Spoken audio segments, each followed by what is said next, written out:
guest today has unique insights to share from 2 decades in health and well-being as an analyst, advisor, mentor and fitness futurist. A man that knows the importance of finding your target market, his company has spent years helping operators maximize potential, improve strategies and unlock the secrets to growth.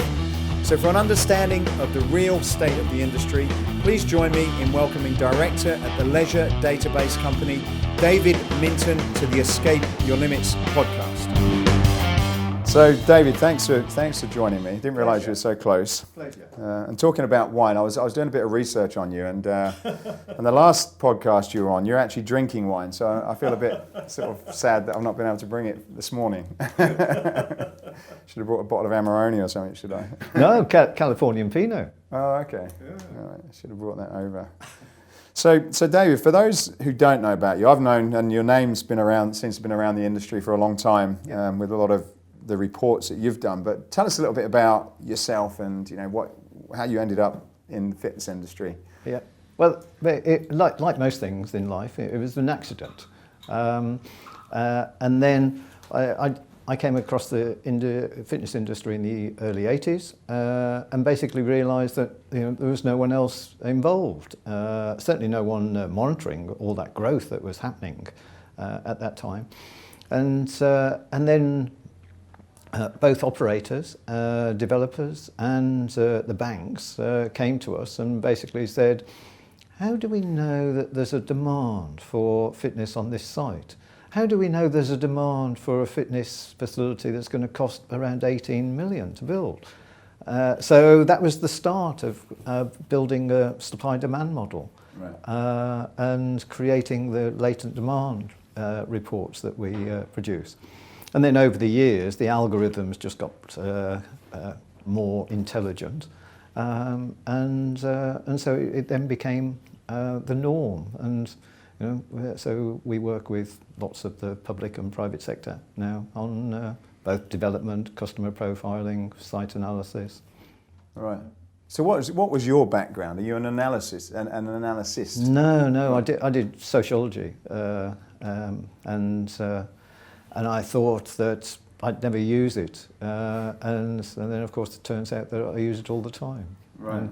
And the other thing as well was that I failed my maths O-level 4 times, and I hated maths, and now I absolutely love maths because there are patterns in maths. There are patterns in geodemographics, and there are patterns in people's behaviour.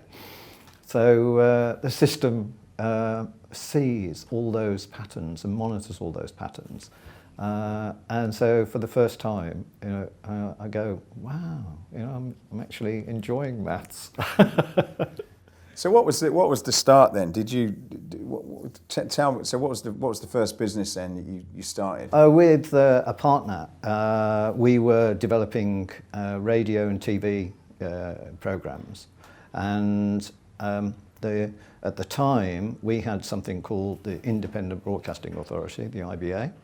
And the IBA basically said to all independent radio and TV companies, you need to provide backup services to programs. And most of them had no idea what to do. So I went along and said, I've got an idea. And the idea for London Weekend Television was that people watch television in the morning, on Saturday morning, and then they switch it off and go and do something. Which was a bit revolutionary, because people wanted people to watch television. But Michael Grade at the time said, yeah, that's a great idea. I never know what to do with my kids. And then I discovered, of course, there was no information. So we just finished Wimbledon fortnight. And 20 years ago, the LTA had no information. The Sport England had no information. And then local authorities, you could have maybe 6 different departments doing tennis development things. And again, you just go, that's incredible. Nobody coordinates any of this. So we thought, well, we'll just coordinate it. Right. Not really having any idea whatsoever what was going to be involved. And one of the nice stories is we wrote to Apple because Apple had just started with a computer. Back all this while ago? Yeah, Right. 25 years, 30 years ago. Right. And we wrote to one of the Steves at Apple, and we said, could we have a computer? And we got this letter back, and I wish we'd kept it. And he said, we can't send you one from America, but if you go to this distributor in Tottenham Court Road, then they'll give you one. And we thought, bloody hell, that's amazing.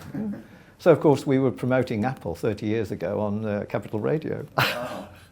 And then, if we fast forward, our startup company worked with Apple and the Apple Watch, so that if you do a workout, swim workout, then that goes into our swimming app called Swim.io, and that then goes into Apple Health. Right. And we're still the only startup company that's developed a global swimming app. So we're in 155 countries, and all those people swim with the watch. Fantastic. So you went from television and radio, yeah? Yep. And what were you doing? Like pooling? Yeah, and then the database just started. Right. And that was literally the whole company has grown through computers literally starting, and then GPS starting so that we could map the data for the first time. And how were you getting data back then, like from television and radio? What was your way of collecting information then? Just phoning people. Right. So we'd phone half a dozen different departments at local authorities and say, can you send us the tennis information or the sports information or the fitness information? And what was that sort of, what were they sending you then? Like what literally just pieces of paper. Right. Because there was no social media and there was no internet. So it was just what they were doing at the time, was it? Right, okay. And then what were you doing with that? And then we would put that into we'd basically put it into an early database. Right, okay. So, and who would use the database? We would internally to produce things. Right. And then we realised that we could actually sell the organised data back to local authorities, and then we could sell it to the media. So London newspaper like the Evening Standard would start to buy weekly events, and then people like Time Out would buy the weekly events from us. Right. So it all started from that. So really your company was based on sort of going out, finding bits of information from different people, bringing it together, organising it, and then selling it back out to people. Is that essentially what you did? Yeah. And then you fell in by accident into the fitness industry, and that's now what you do? Yeah. So David, look, I'm aware that we are talking about data, and I know you have a ton of information on thousands of people. And so just before we start, and because I am going to ask you some questions about stuff, just before we start, let me know a little bit about your company and in terms of confidentiality, because I don't want to kind of trip you up and force you down a road that's going to create any issues. So can you just paint that picture at the beginning? Sure. So we've worked with so many brands for so long, and the only way that we can do that is by having strict confidentiality agreements. So we don't mention who we work with on our website, and we don't talk openly about the work that we do for the different brands. So, for example, there are just over 10 million monthly direct debit users in the UK, and we have records of around 4 million of those in our model. Those 4 million records are anonymised. They've been built up over a period of time, but that's what makes the model so granular, and so detailed. It's just the confidentiality and the privacy that we respect and people respect that we respect that. And that's why we work with so many of the main brands. I started my company then. Were you guys then doing the sort of, you know, the like profiling where to put clubs in? Was that what you were doing? Sort of like, you know, if you wanted to open one in Hampstead, you would be able to provide the operator of that data as who's there and right, okay. And are you still doing that now? Yes, yeah, we do probably over 1,000 reports a year. Okay. So yeah, it's still a busy part of the business. Right. And what does that consist of then, roughly? Well, one of the bigger elements was when we worked with Sport England on their active places database, and to create that, we had to create definitions for every line of data, and we hold around 200 lines of data on every site. So it's very detailed. So if you're in the business of indoor cycling, then we know how many indoor cycling bikes there are in the country. We know whether they're in individual studios or within the gym floor. We know the main makes, and the next thing will be to know how often they're used. So it's very detailed, right. And we've been collecting that and refreshing that every year now. So we have an annual audit, and from that annual audit we produce our State of the Industry reports. So how do you get that data, and how do you ensure it's fairly accurate? Because that sounds like a massive task to, you know, like how many bikes are in studios and where they are. Tell me how you go about it. Well, it's a number of different things. I mean, we have recently started self-reporting, so we have some brands that are very keen to ensure that the information that we have is as accurate as possible, which is great. And then we have some brands where we just phone and talk to the general manager, so it's all information that's generally available. We can do research on the net. There are some brands that put videos of their sites, and so you can walk through with the video and you can just count the pieces of kit as you go. Right. So there are different ways of putting the data together. But remember, we're not starting from fresh. We're starting from having a wealth of knowledge right at the beginning. Right. And how many years have you built this knowledge on the UK fitness market then? At least 20 years now. Right, okay. So you're really just layering on top of information. Exactly. Okay. Yeah. So now, when there's when people are looking to invest in the industry, then we're able to provide unique trend data by site, by brand, by region, by area, so people can see what's happened over 10, 15-year period. Right, okay. And so is anyone else like you in the UK, or are you one of a kind? We're one of a kind, and I can understand why. It's not the easiest of businesses. But no. And is there anyone else doing this in other parts of the world? Amazingly, no. Right. Not in the same way, no. And is it something that you could, like, if someone said, oh, you know, I'd love to get this in, I don't know, like Tokyo or somewhere, is it something you can then go and do, or is it just unique that you've been able to build it in England? No, we are looking to go into other countries now, right. Because we're both being pushed to go into other countries, and it's nice to know that, you know, there's basically no one else doing it. Right. And what do you think makes what you guys do in terms of your expertise? Like, you must have built a lot of expertise in terms of how you do it, not necessarily the information you get, but, you know, what do you think has really kind of made the value of your information useful for people that get it, do you think? Oh, there are lots of different answers to that. So I mean, it's amazing that operators don't really have a handle on how often different pieces of kit are being used and how many people are in the gym and actually using different things. I mean, some operators still use literally you book a class in the old-fashioned way, then you get given a piece of band or a ticket, you know, that you hand in as you go into the studio. I mean, you know, how old-fashioned is that? You know, but it's still happening. So when you get new boutiques where you can log on, book a certain bike at a certain time, and it's all paid for by just putting your finger on the phone. I mean, that's great, isn't it?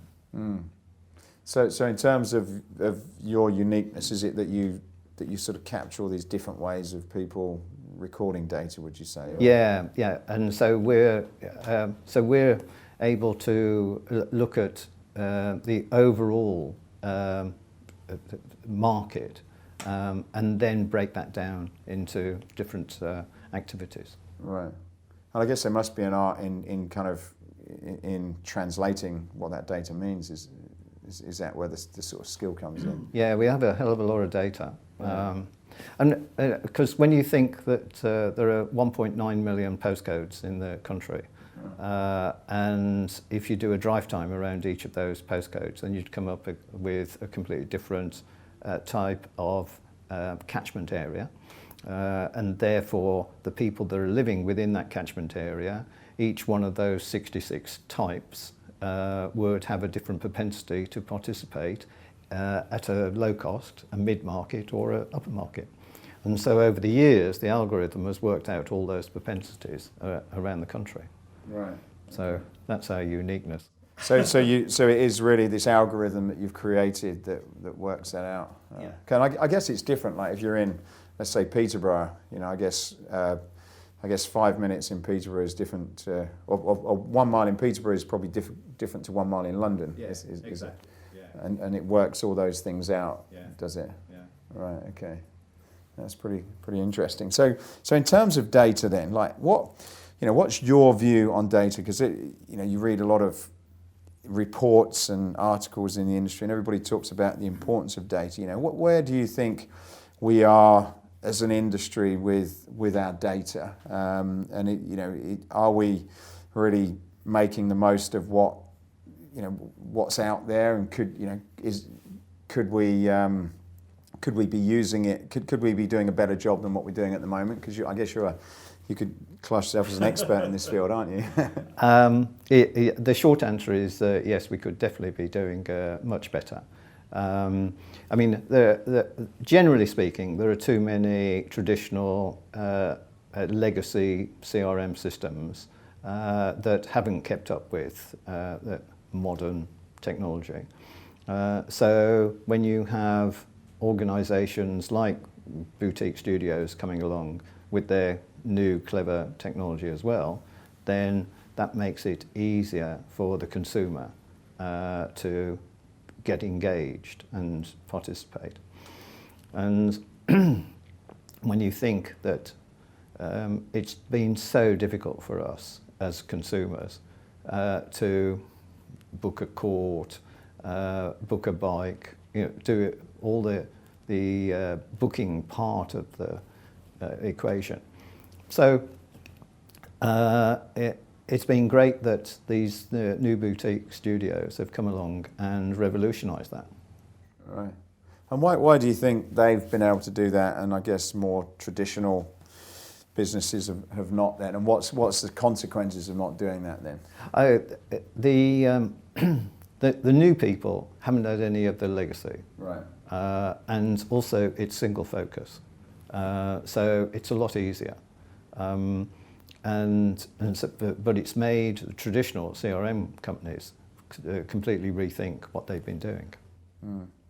And is there, I suppose, is it important for businesses then to have a focus on improving that? And what does that relate to in terms of, the bottom line of your business by, being better at organising your data, do you think, or have you got any research on that? Well, the thing about the new booking systems is that the back end then provides you with a lot of data, whereas again, I know from our own experience that it's been so difficult even to ask for some of the traditional CRM systems to just get postcodes of their members so that we could do customer profiling and help them understand the type of people that are using the site.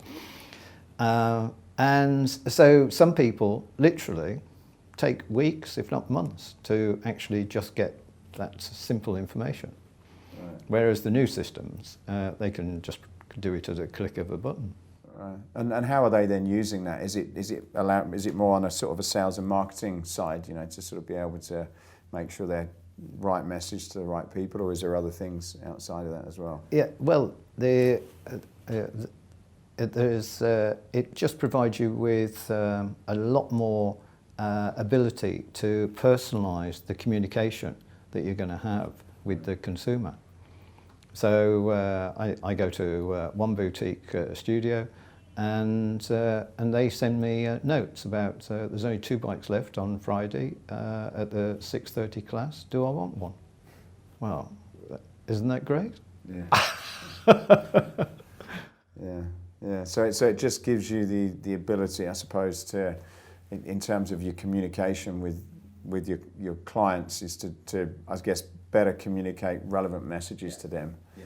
Right. And is it quite can it be quite easy to do that as well? Because for me, it's like to personalise things sounds like it's a huge amount of work, but is that, you know, is there systems out there that make it very easy to do as well?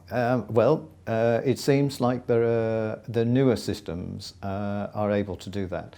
And just think about the other systems that we're using when we're buying things, you know, when we're booking cinema tickets,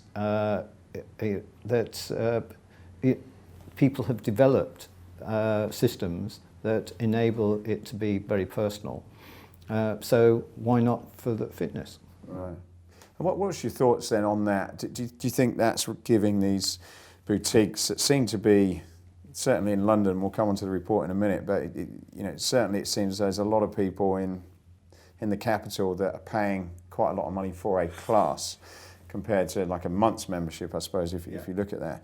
Do you think you know these guys are using that, you know, that technology advantage or technology to their advantage, and that's part of the reason why they're able to kind of, you know, to be getting success at the moment? Yeah, without doubt. So the communications I get from boutique studios are always much more personal, whereas communication that I would get from a more traditional club would be to let me know that there's the swimming pool's not working, you know, or the showers are cold, you know. It would be more negative things, right, as opposed to the positive things of encouraging me to, you know, go to new classes. Right. And I guess with the traditional club, like, they have got a lot of things to do. You know, they've probably got a kids club and a tennis courts and a pool and all that. So I suppose there's a lot of messages. Yeah. Do you think, though, that if they sort of, you know, used some of this, that they could deal with a very complex business and personalise that? Because I guess a boutique, they've got one thing to do in a lot of cases, so it's probably going to be easier anyway, isn't it? Sure. But do you think that is important for your traditional club to be able to, you know, up their game by getting a handle on it? Absolutely. Right.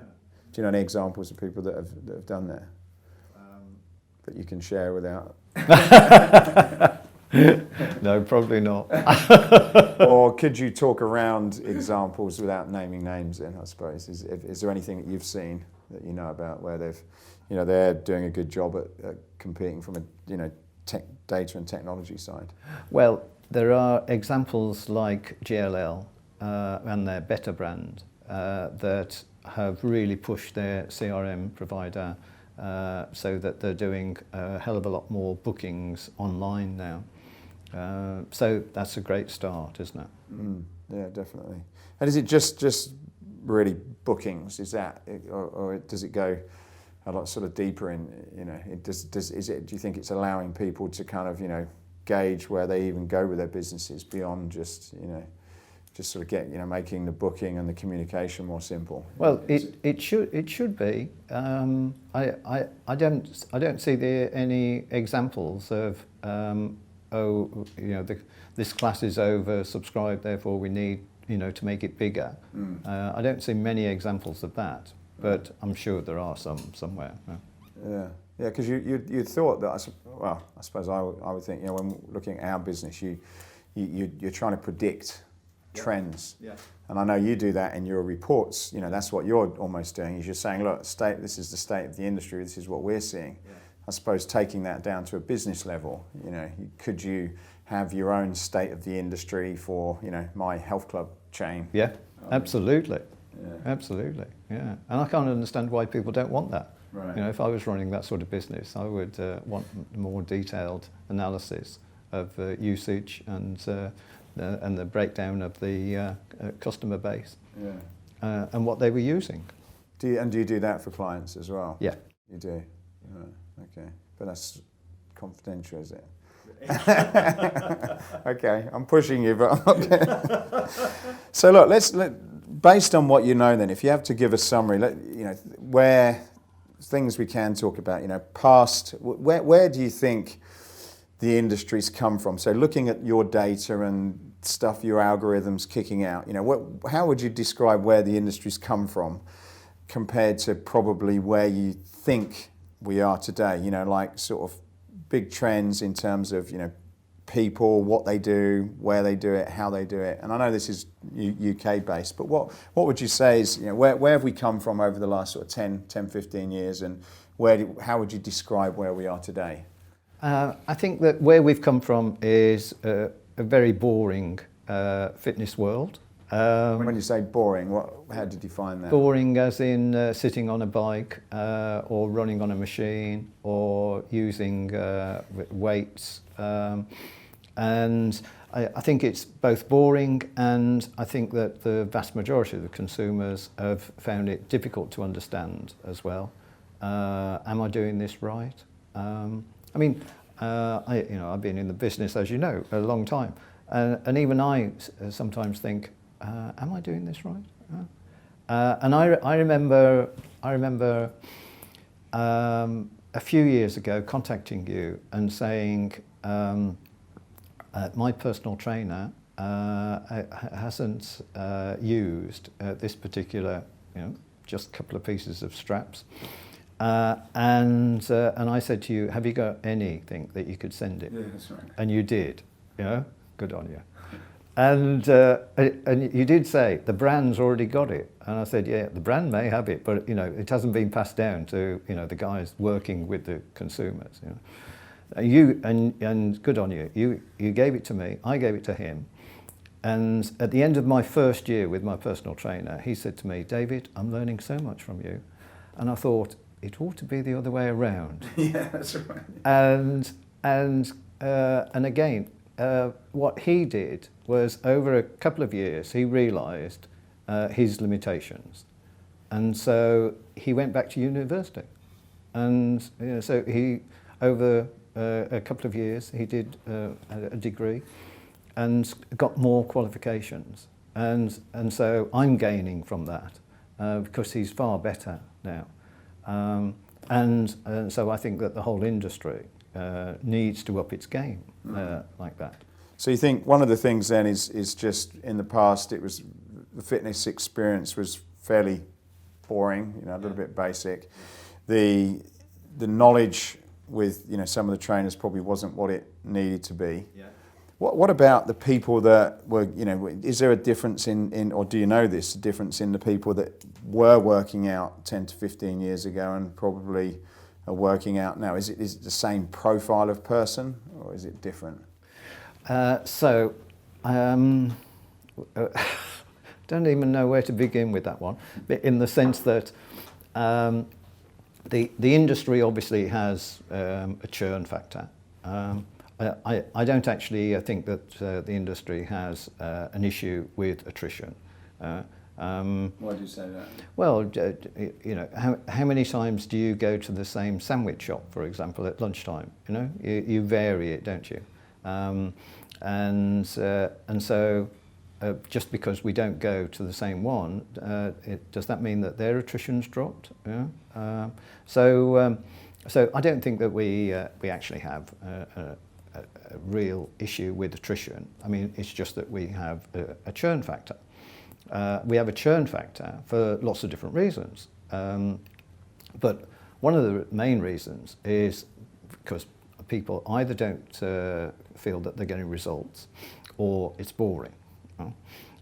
So anyone that's personalising the fitness event, I think it stands a far better chance of getting people more involved. So the whole area of functional training, the whole area of group fitness are two areas that are really driving the business because people can personalise it. Right. And it's a social thing. Okay. And do you think then so when you look at what's the percentage of people in the UK that are sort of regularly working out? 15.6%. 15.6, okay, very specific. And is that 15.6% sort of made up of similar people as it was? You know, are there these type of people that are you know, you can define them in a certain way, and are they different to the, you know, to the rest of the people that are not going? Would you say, or you know, how would you sort of go in a bit deeper on this 15%? Because everybody talks about it, but what's inside it? Well, let's look at what's outside of it first. Okay. What's outside of it is the vast majority of people, let's call them baby boomers like me. So, you know, I go to a boxing class on a Tuesday evening, and the first thing that they say is, have you done it before? Well, I've been doing it for, you know, sparring for 5 years, you know, with my trainer. So there's a certain element of ageism in the industry. And we're talking about the largest demographic. We're talking about people that can well afford it, and people that actually want an element, a social element with fitness as well. And the industry, generally speaking, totally ignores it.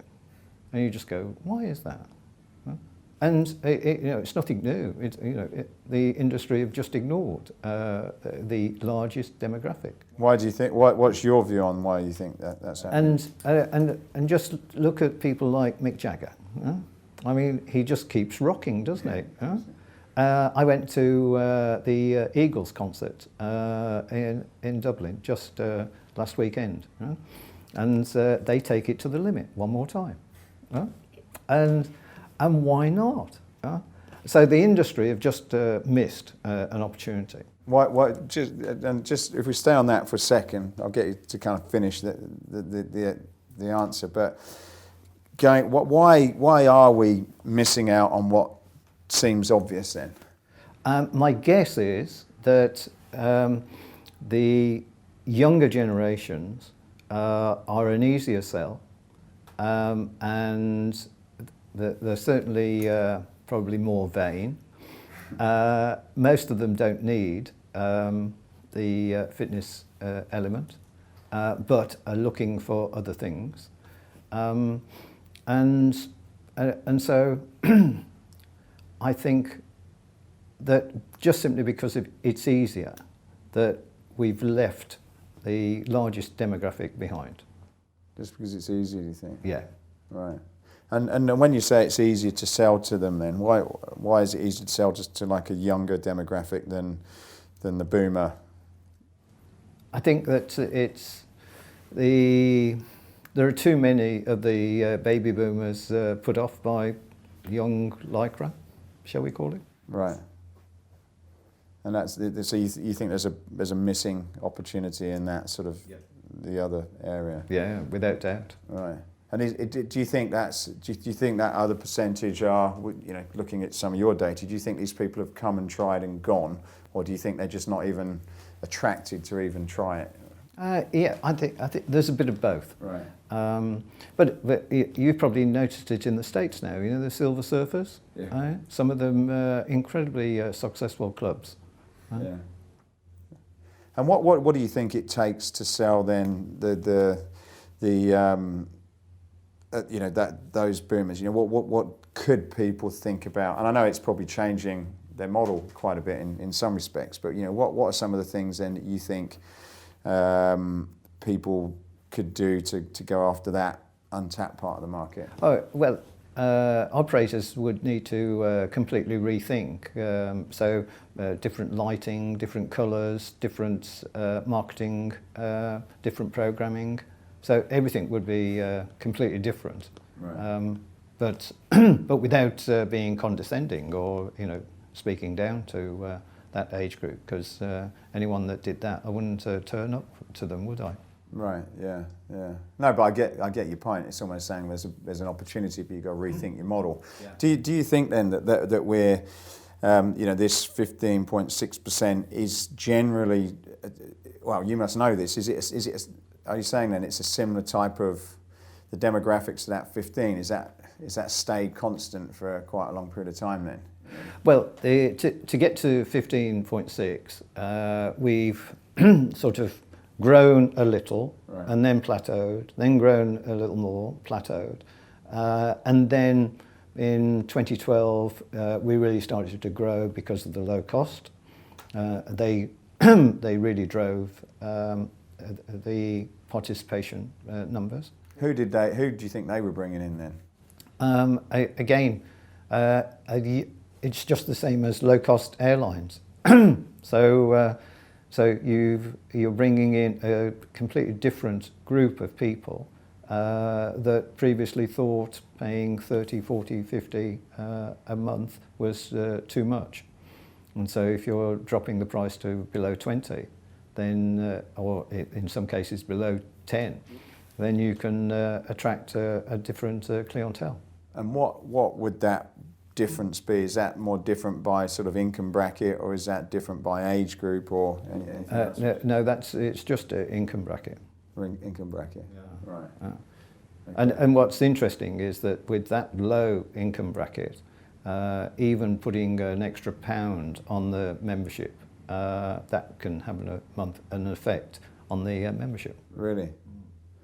But are you saying then, but it's still the same type of younger person that's generally, like, if I'm generalising, are we saying that 15% is certain type, you know, generally younger people with certain, you know, reasons to go into a club? No, it's definitely split. Right. Otherwise, you know, the people like David Lloyd, when their family memberships wouldn't exist. Right. And they've got more members now than they've ever had. So we're at a fabulous time for the industry, where we have more sites than ever before. They've got more members, and the penetration rate is higher than it's ever been.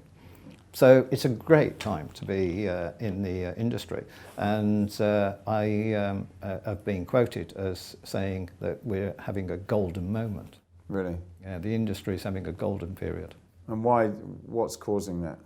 I think there's a whole thing of people are without doubt more interested in their health, and we're constantly bombarded by the media that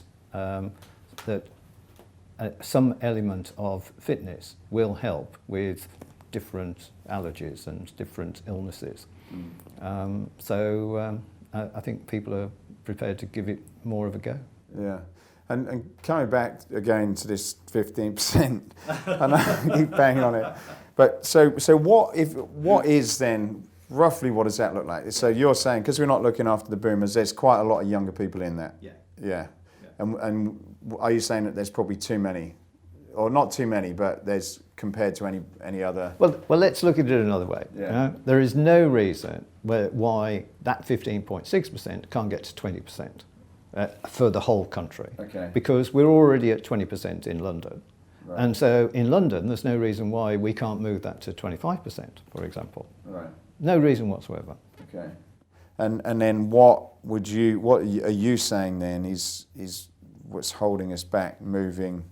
Is it, coming up with new models to target different people? Is that what we've got to be thinking about? Well, let's move on to the boutiques. Okay. Because at the end of last year, we decided that we would audit the boutique studios just in London, because that whole sector has grown so much. No one was auditing it, no one was monitoring it, so we thought that we would take that responsibility. And our first report showed that London had got, in our definition, almost 300 boutique studios. Now, the amazing thing is that we're talking about 15,000 classes a week that those people are paying for. And as you said earlier, some people are paying more for one class than they could for a whole month in a low-cost site. So what draws them to pay that, and what has drawn the boutique studios to be so successful with 15,000 classes? Well, it comes down to experience, doesn't it? So particularly the millennials that are going and spending that money. Right. I have a girl in the office who actually moved home last year so that she could be closer to the F45 that she goes to, and so that she could walk in the morning to the 6:45 class instead of going on public transport first. Right. Well, you just go, wow, that's dedication for you, isn't it? So where are they? So boutique report then. Yep. London. Yep. Who are they? So they seem to have found a new market to go after, I guess, or are they just? I wouldn't necessarily say new, but right. But they've just simply found a latent demand, and I think there's we don't know, but just by talking to lots of people. Then I think the vast majority of people that are going to these boutique studios already have a fitness club membership. Right. So they're supplementing it. Okay. And so they're getting some existing people to pay more for the fitness experience. Yeah. Yeah. Okay. So there's more opportunities to get an extra spend per person. Yeah. Maybe somewhere else or in the same studio. Yeah. Okay. And it's the fact that there's no contract.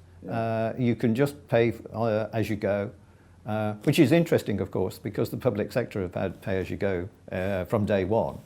But again, the boutique studios have completely reinvented pay as you go, because the public sector never found out who was paying as you go, never recording it, and even now. You and I could still go round the corner and just pay to go and use the gym. We just sign an indemnity and that's it. Yeah. Or you and I could go and have a swim, and they've got no idea who we are. No.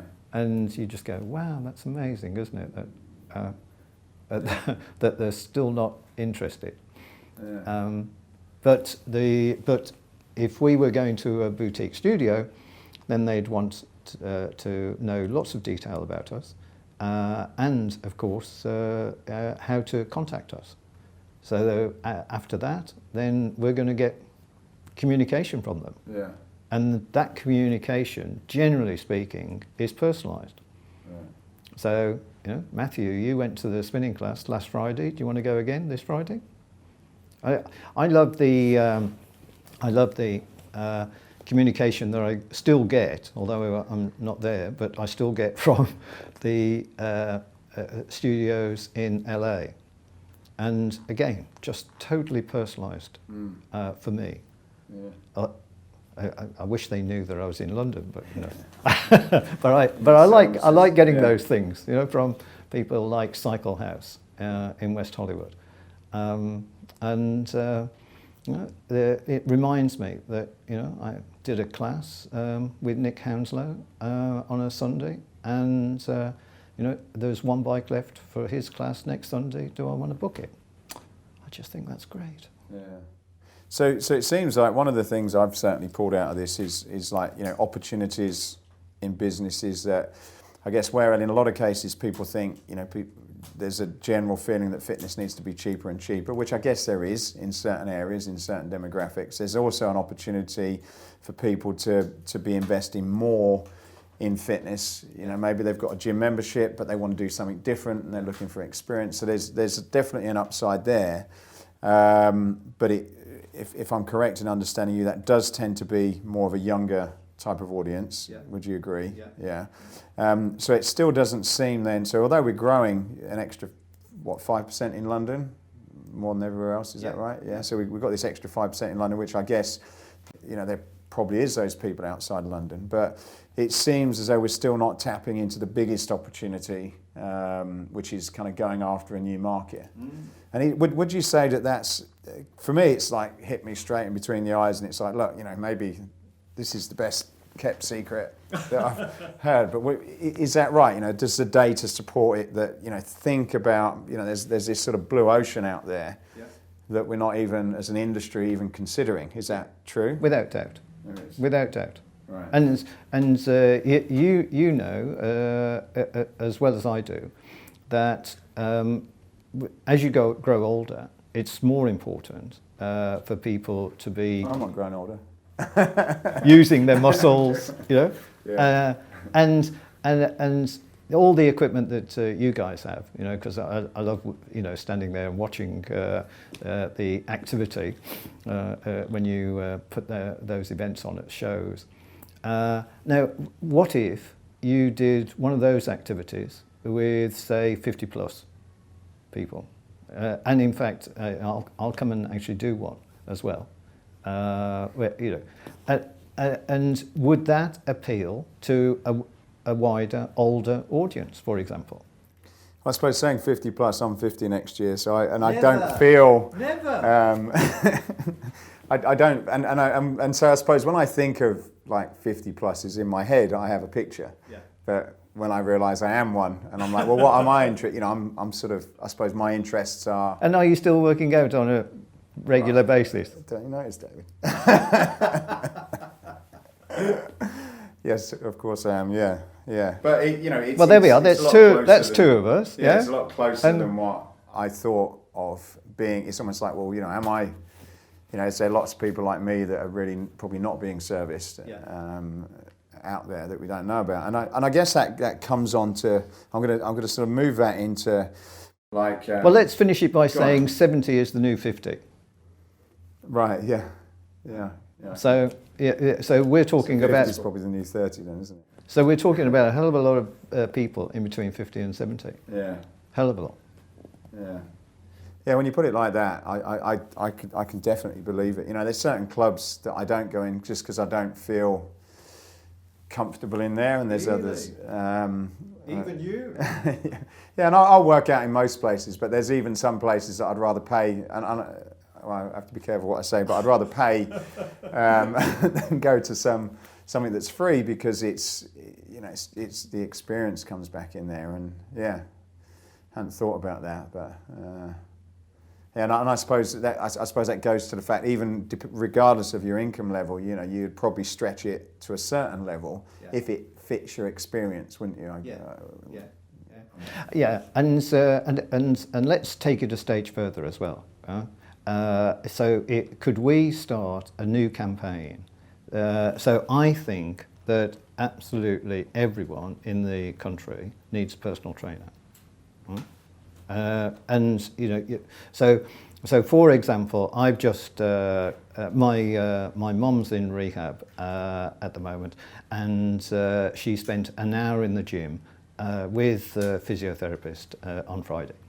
So I said to the physiotherapist over the weekend, what if I get a personal trainer for my mother, who's 96? And I said, all I need you to do is to help her with her balance. So small exercises. And he was going, that'd be brilliant, absolutely brilliant. And so, you're never too old. No. Huh? And so, generally speaking, and as Dr. Paul Bedford says this, generally speaking, we're all idle. The human race is idle. We would rather go and have a drink or do something else. The percentage that would happily just be totally self-motivated and go on a Friday at 6:30, to the class is very small. So, so what if we start a campaign? Personal trainers for everyone. It would be a tiny percentage of the NHS budget, but within 5 years, it would probably show an incredible reduction in the cost of that's currently on the NHS for obesity and various other things. So, so I think that personal trainers on functional equipment is probably my number one request. Right. And is any of that backed up by data? No. No. It's backed up by me personally. That's my sort of favourite workout. Yeah. Are you seeing, though, you say that you can work out how many people on a spin bike and how many spin bikes they've got. Are you seeing more participation in these functional training spaces? Well, we're certainly seeing more sites saying that they've got functional areas, and we're seeing sites that have got functional areas and have told us that the functional area has grown. So. And a little plug for Third Space. So they used to have a basketball court at Canary Wharf, and now they've got one of the most wonderful functional areas. You had 10 people playing basketball, and now you've got 40 or 50 people doing one class. Right, yeah. Fantastic. And have you seen anything about the participation within those spaces then, or have you been able to get that? Because one of the things we certainly see related to kind of education is that a lot of people, they don't really know what to do in there. So yes, if you've got a personal trainer or a group trainer, you are. But what have you been able to find anything out about what happens in there? No, sadly. No. What's your views on that? That without doubt, if each site that's got a functional area had one person dedicated each hour to doing things with the people that are interested, then participation would grow enormously. It comes back to my example of some people didn't know what to do with TRX. Until you sent them the video. So what's your views on education in the industry as a whole?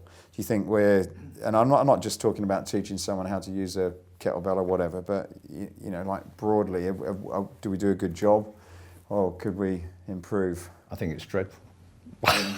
Just dreadful. I mean, how could you churn out a personal trainer in a matter of weeks, which some people do.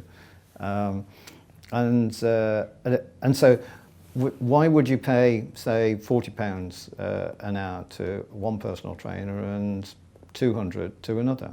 What's the difference? And all these different qualifications, how much do they mean?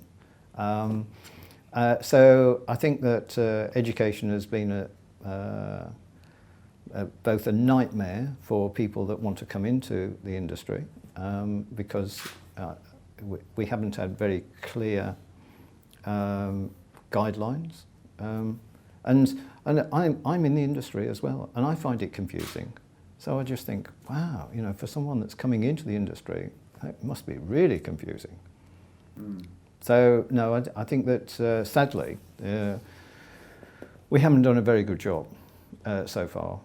I have great hopes for what SIMSPA's doing, right. And so I have. So I think that it's going to improve. But I also would like to come back to suppliers as well. just don't think suppliers have done enough. So, do you think is that where you think the responsibility probably lies, with suppliers? Well, I'd like to put some responsibility on their shoulders, because I think that instead of just selling the kit, and the whole idea of selling the kit and then expecting people to have an introduction to that kit, and then thinking that they're going to remember that introduction. I mean, how many pieces of kit can you really remember what you're supposed to be doing, even if you've got a card, and religiously walk around with that card? I think that we haven't been very good at educating people. No. Have you seen in other industries like where that generally comes from? Because I suppose, I totally agree with you, and it's something that's important to our business. It's expensive to do and to deliver. I guess that could be one of the reasons. And I suppose if you're on the operator side, I suppose you could expect that to come with it. But then if you're selling product, particularly functional training product, where there's generally not a huge amount of margin in it compared to, say, a piece of cardio, for example, sometimes it can be difficult to give it to free. Where, in other industries, where do you see that? Is it a combined responsibility to do that? Is it generally supplier led? What do you think? Well, I think that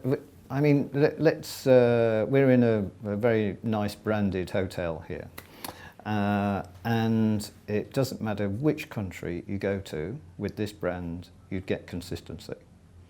Whereas with the fitness industry, you don't really get consistency. I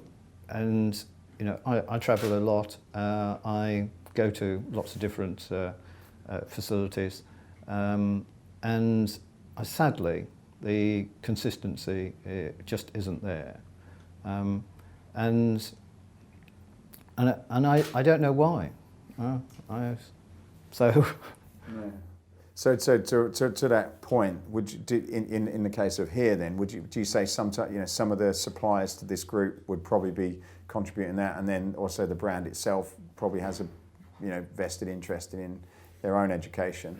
Well, I remember when when this particular brand opened a fitness club in London, and the general manager said to me, we've all had 2 weeks of training just in case we bump into one of the people that's just staying in the hotel, in case they ask us a question.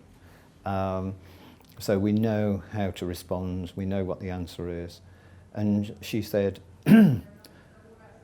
all my team have had 1 day of training, and so it's now completely making me rethink what else should I be doing with my team?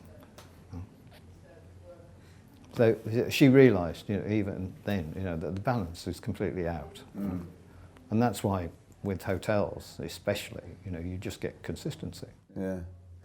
Do you think then, because of the way the industry's moved recently, then it's probably been one of those things that's taken out? I guess, going back 10, 15 years, there's probably a lot more people on the gym floor employed.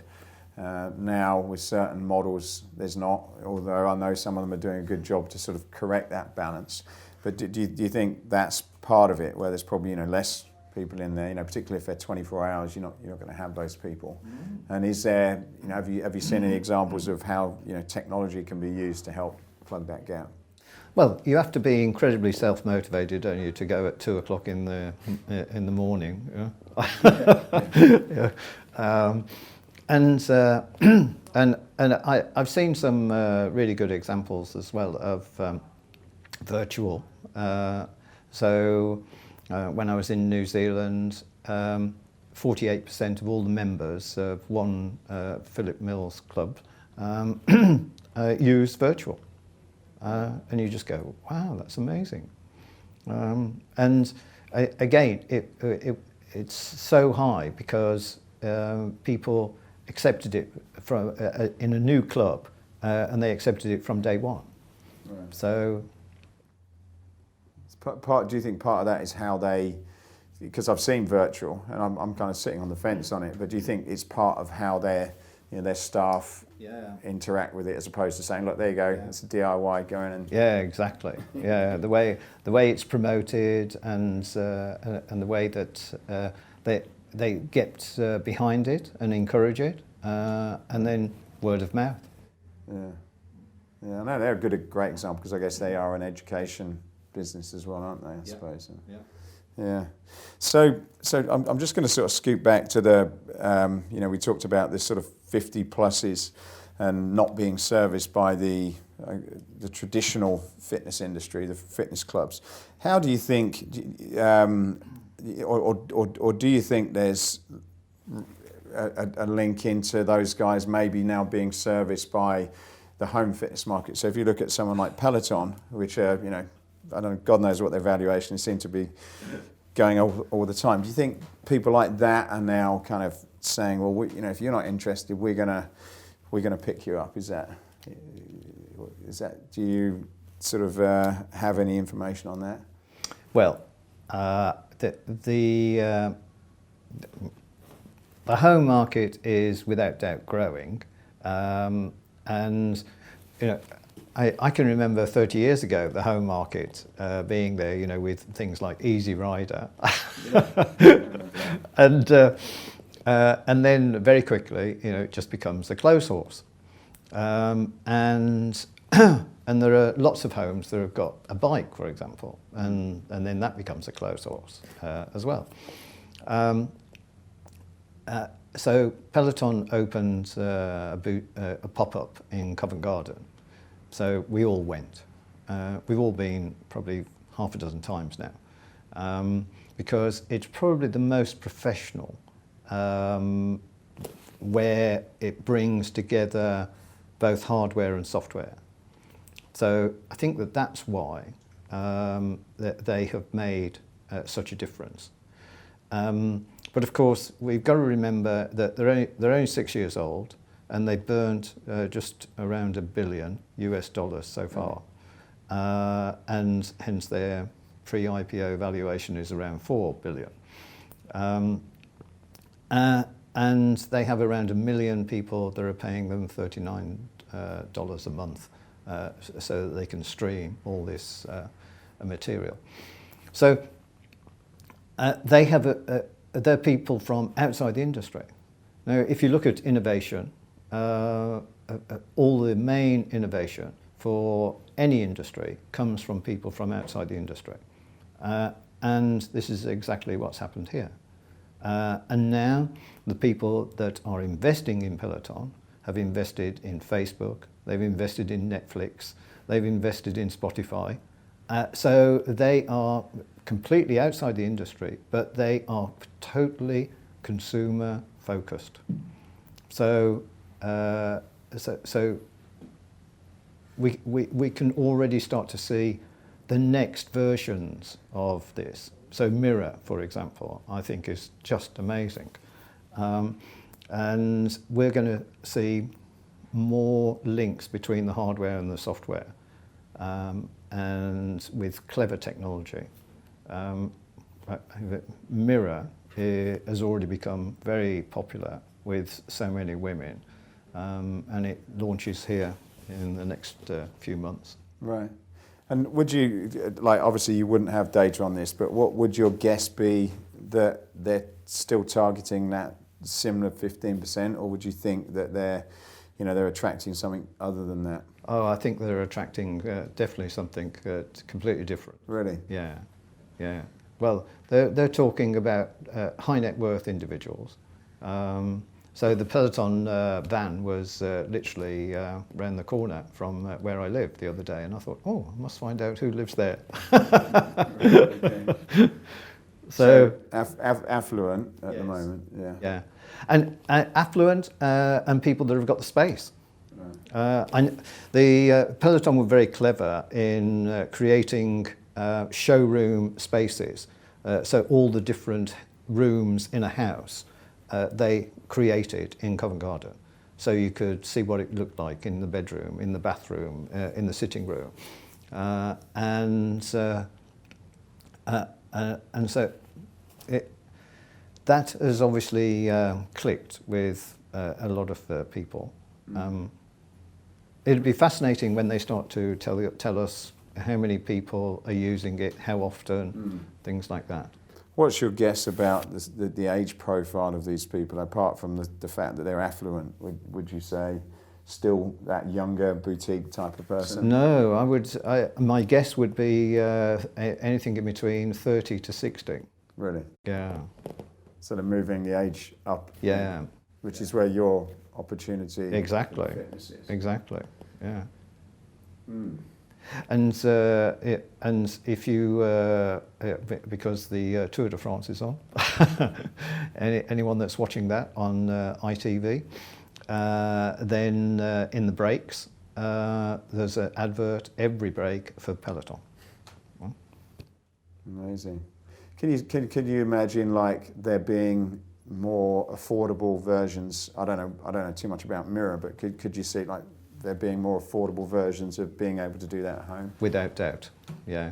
At the moment, there are probably half a dozen similar ideas that I've seen, and some of those are definitely appealing to a lower price point. What part do you think fitness clubs could or should have in that world? Because it sounds like there's this now, as you said, direct to consumer, very consumer focused, information, personalization. These guys are doing it with Peloton, I guess. Yeah. I'm sure they know what workouts you're doing and all that kind of stuff. What would your views be on, could those merge? Is there an opportunity for an operator to look at that, in home, away from home? I've sort of hear and read things, but do you have a view on that? Certainly some operators, without doubt, are thinking about that. I mean, we've already started to see some operators disrupt themselves. So David Lloyd with Blaze, Ballantine with Speedflex, Energy with The Yard.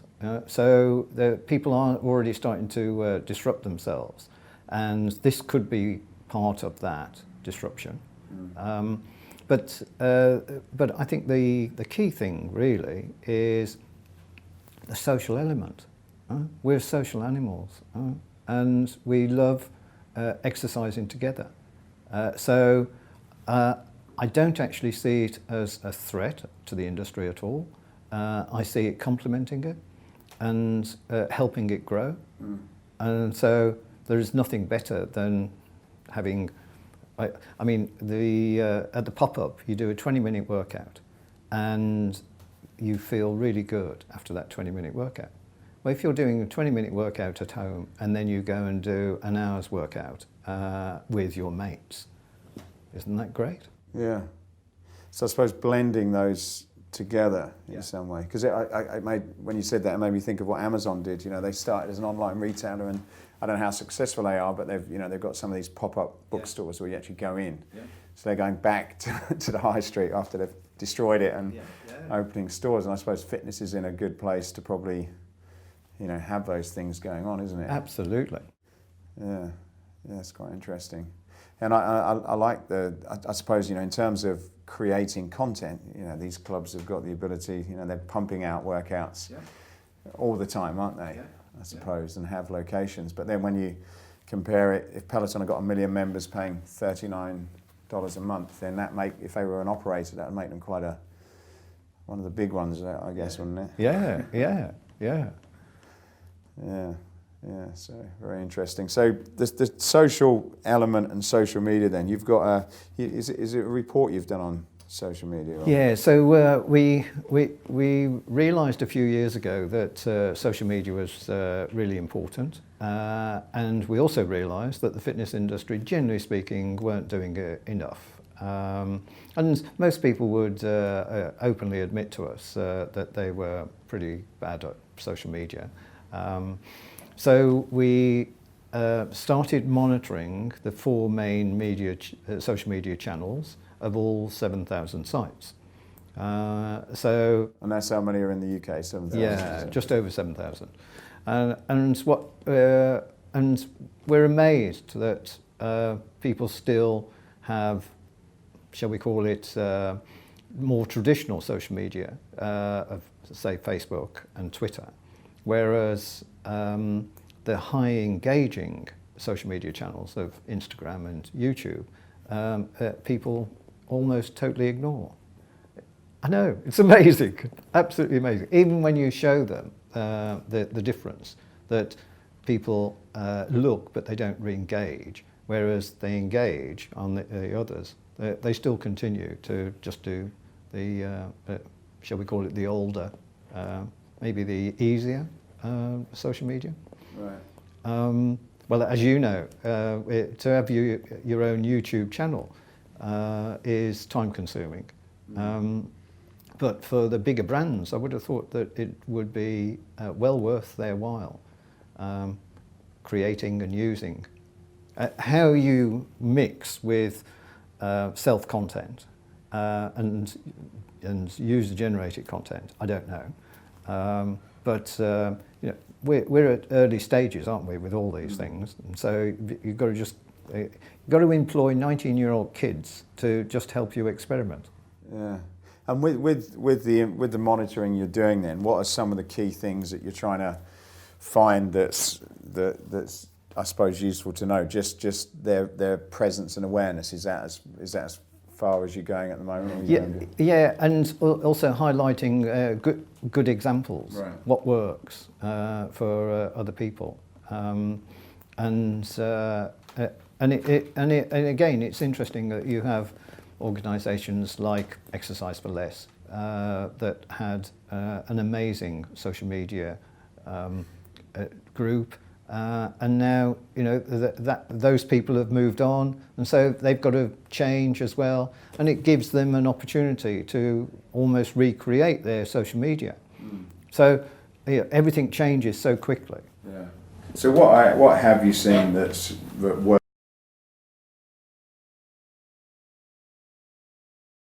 Think are working in that space that people may not be turned on to? Oh, well, I think that the way both the leaders in the low cost have worked out on their social media, both Pure and the Gym group, is very good, because you know, they're experimenting all the time, and they're using the social media channels where they get higher engagement.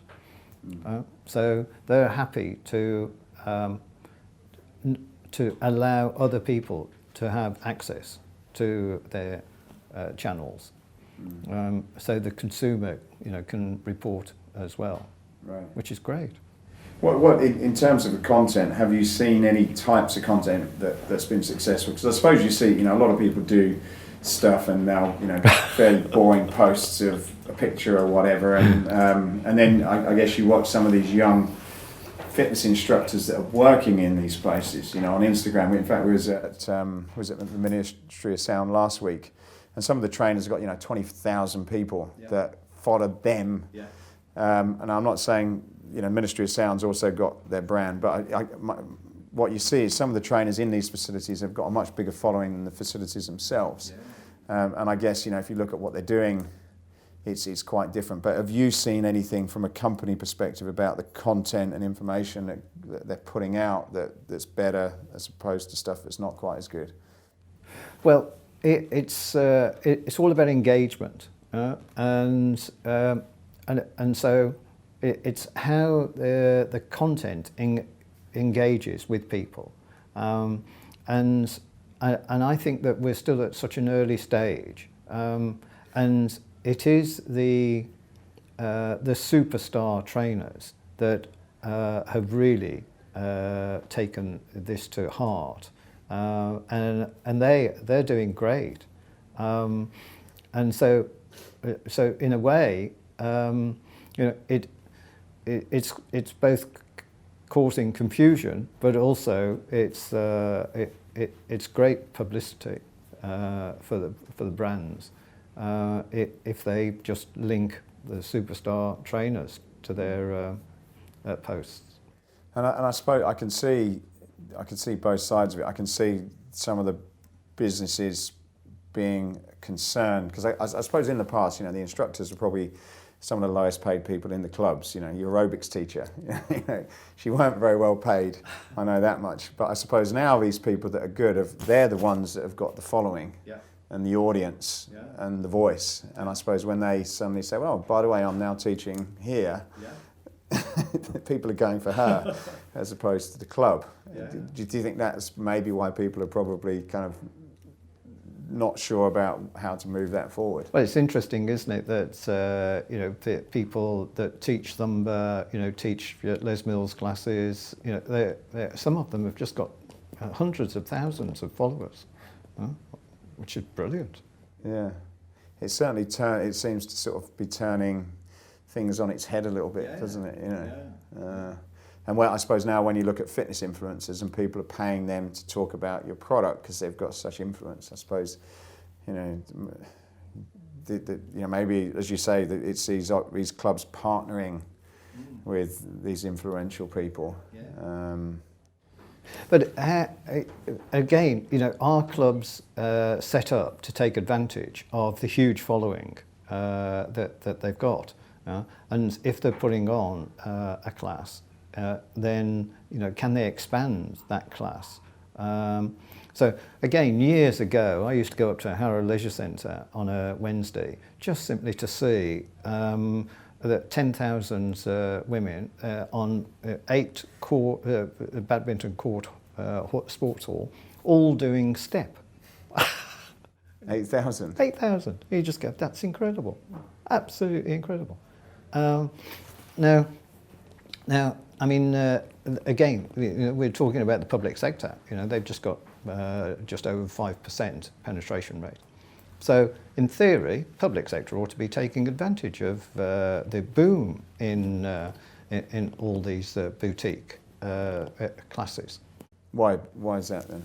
Well, because instead of just having one studio, they could move into sports halls. Right. And most of them have got outdoor space as well. Right. Yeah, they're certainly not short of space, are they? No, usually not. No. And so they should be able to take more advantage. And why do you think they're not doing that? Don't know. Not afraid to say. It sounds like you have. It sounds like there's some obvious things here from this conversation. That just it doesn't sound as though that it's doom and gloom. And you've said it's the best years for the industry. Some of it just sounds like people figuring out the best way to move forward. Yeah. Oh, we without a doubt. I mean, the industry is only limited by the imagination of the people working in it. Right. Right. So, as we wrap up, I've got a couple of questions I want to ask before I finish. But if people are interested in having their own research done or getting any of these reports, can you just give a brief summary of what your company's about and the services and products that you've got on offer? Yeah, so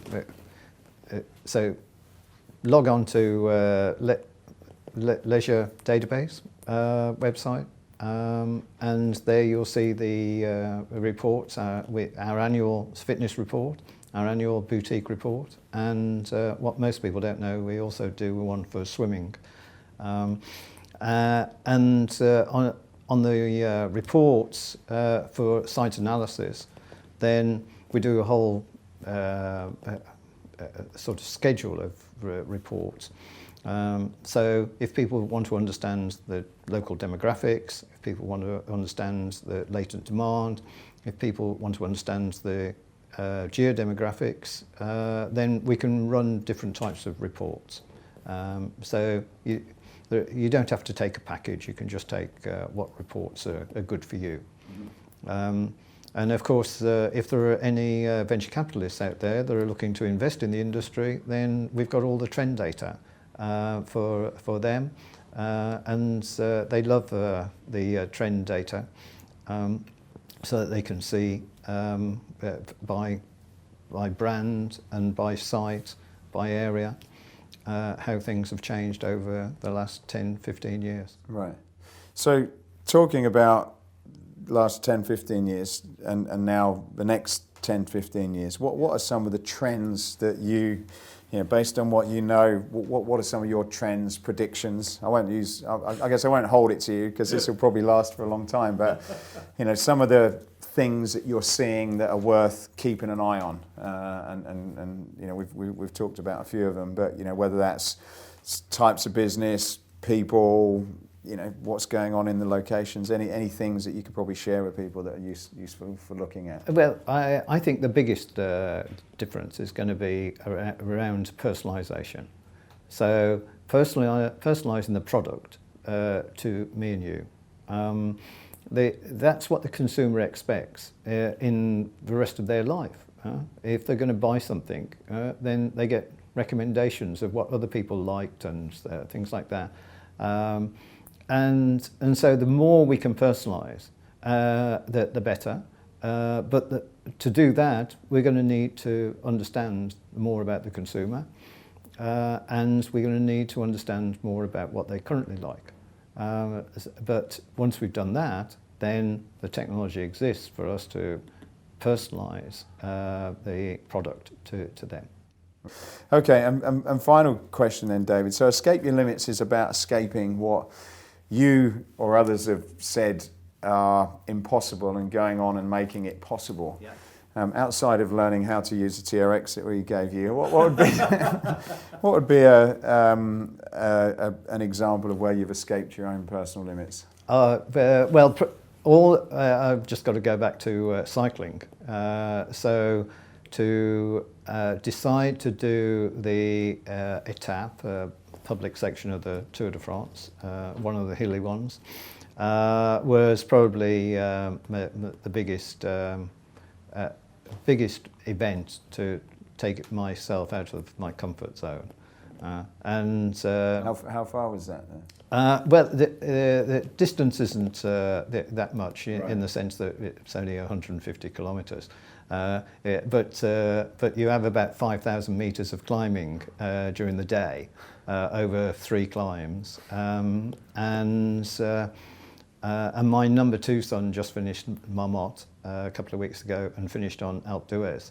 And I remember when I finished on Alpe d'Huez, it was a baking hot day, and because it was the second time that we'd done it, then we knew that we were going to stay at a hotel at the top as well.